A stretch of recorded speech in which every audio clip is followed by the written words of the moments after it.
Comment ça va? Bienvenue, Ça fait plaisir. Ça fait plaisir, Ça va. Hello. Excellent. Ça va bien. Très bien. Ça fait longtemps. Oh, ça va très, oui, très longtemps. On se retrouve toujours.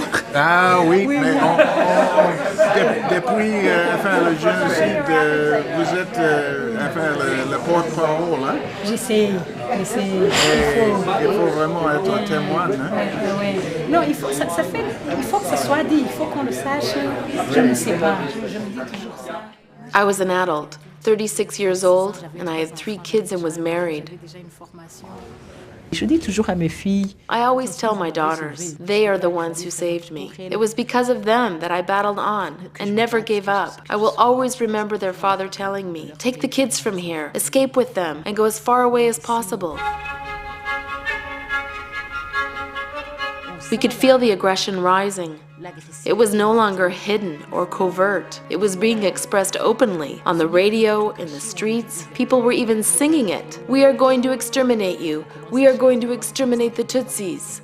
à ce moment-là, le 7 avril, au matin, On April the 7th, 1994, I called my uncle early in the morning to get his advice on what to do. The radio was telling people to stay in their homes, but I wasn't sure, so I called him. He'd been imprisoned in 1990 by the Hutus. He told me that we had no choice, that we were going to get killed, and there was no point in running. It was the last time I ever spoke to my uncle. He was a close political ally of the FPR, and he was gunned down at home with his wife the very next morning. Et nous, là où nous étions, on a eu très peur.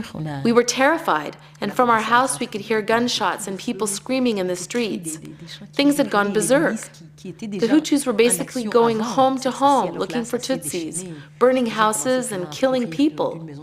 At that point, we came up with a plan to escape. We were lucky because we lived on a large tract of land on an estate that belonged to the school where my husband was teaching. This way, we were able to flee secretly from the back of the property and not onto the main streets. Pas passer sur la voie publique, mais de traverser, de remonter dans l'école, dans l'internat.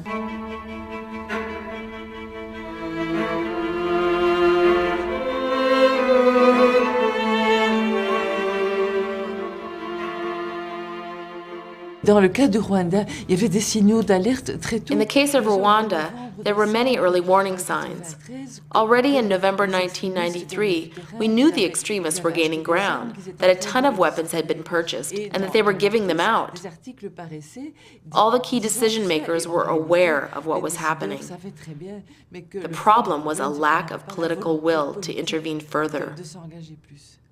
There was the famous fax written by General Dallaire and sent to the UN in New York in January 1994 stating the obvious, that the Hutus were organizing into militias and that plans were being put into place for a mass killing. On le savait en janvier. My failure in Rwanda is the failure of not being able to convince either the UN Secretariat or the international community of the grave danger that was coming.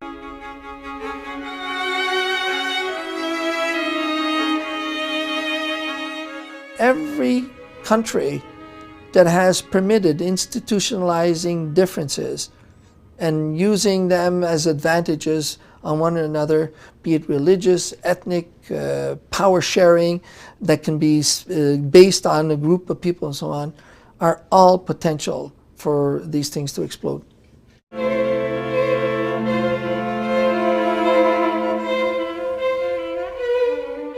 Pendant tout le mois d'avril, mai, juin, ils tuent systématiquement. During the months of April, May, and June, the Hutus go about killing us systematically. But that's where they made a tactical error. The FAR, the genocidal military, was so obsessed with killing Tutsis that they neglected to fight effectively against the rebel army, the FPR. For years, the two armies had been fighting. But since the Hutus were so focused on killing innocent civilians, the FPR was able to really advance and eventually force the Hutus out of Kigali. This is what saved us. By July, the killing was over. C'est comme ça qu'en juillet, ça s'est arrêté.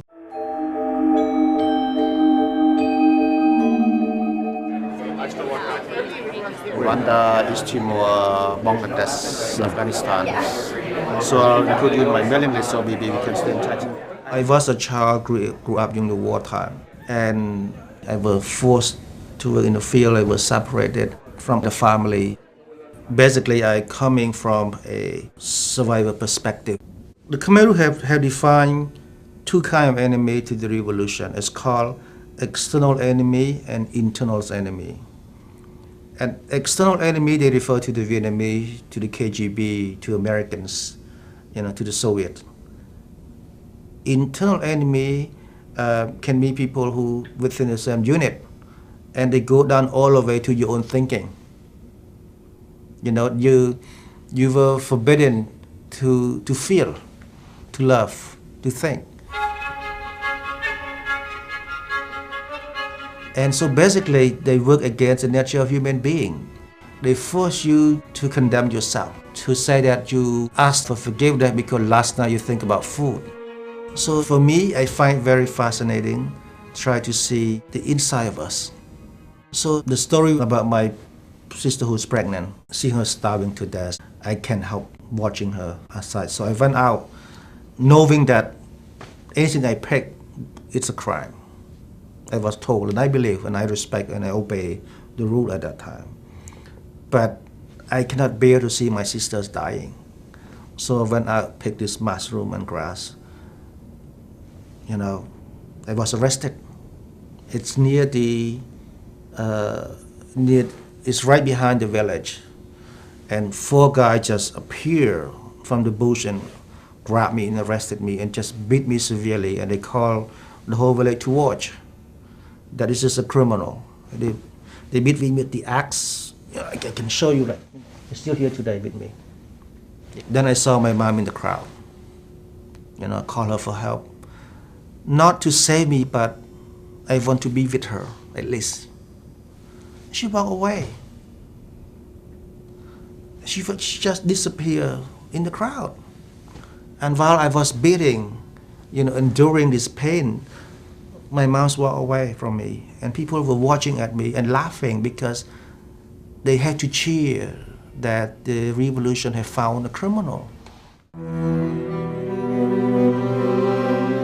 I don't blame them for not understanding me. So I basically see how much can I explain. 2 weeks later, I managed to convince the prison chief to release me. So I ended up in the refugees camp for several years before making my way to America. So those kind of memory, it's with you. I want to forget this kind of thing, but you can't because it's so personal. It's so close to you.